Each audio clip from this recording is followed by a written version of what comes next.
आज चाहिँ भने म सब्जीबारी भिजिट गर्दैछु।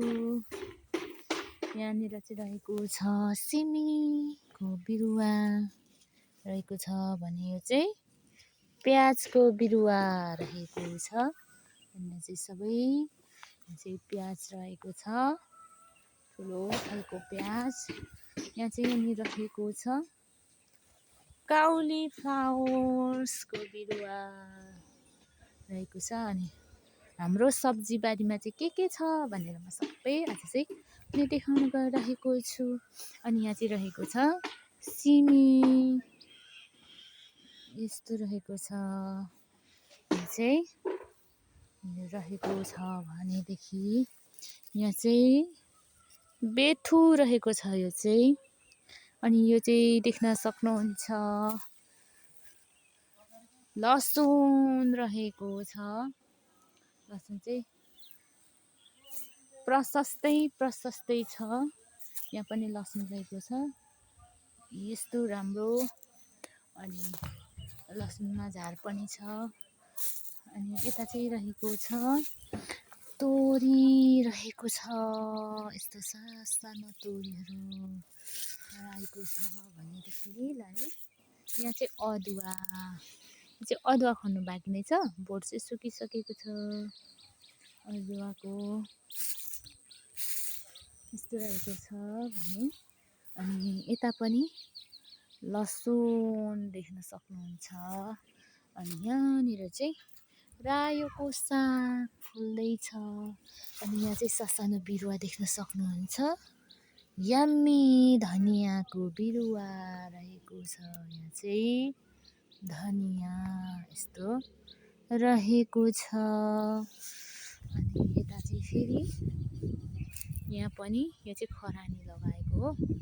अनि यहाँ पनि लसुन रहेको छ भनेदेखिलाई यता चाहिँ भने देख्न सक्नुहुन्छ यो चाहिँ सक्खरखण्डको, यहाँ चाहिँ सक्खरखण्ड रोप्नु भएको छ।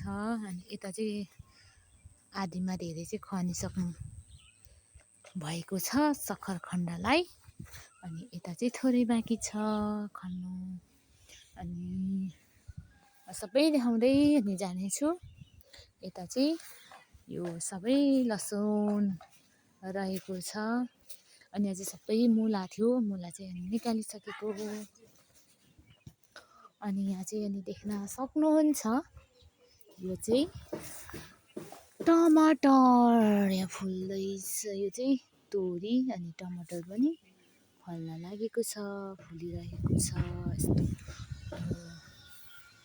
राम्रो बिरुवा छ। अनि यसले पक्कै पनि हामीलाई फल दिन्छ हामी आशा गरेका छौँ। अनि यहाँ चाहिँ फेरि सिमीहरू नै छ।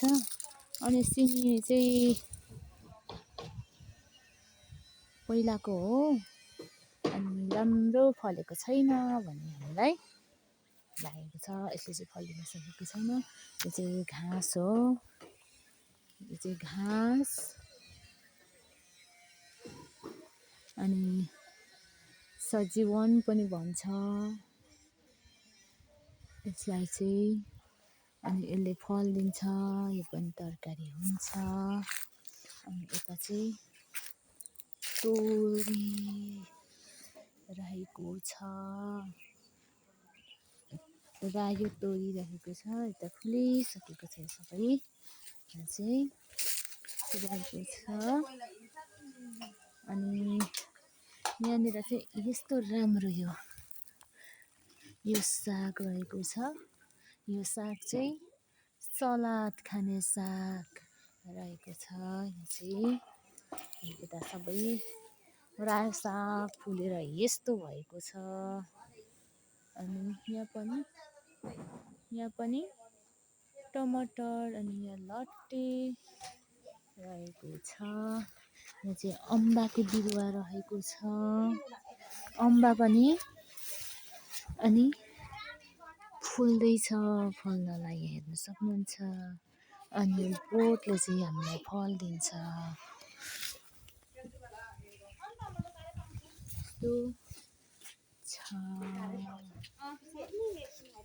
यहाँ चाहिँ यो सामको बिरुवा छ।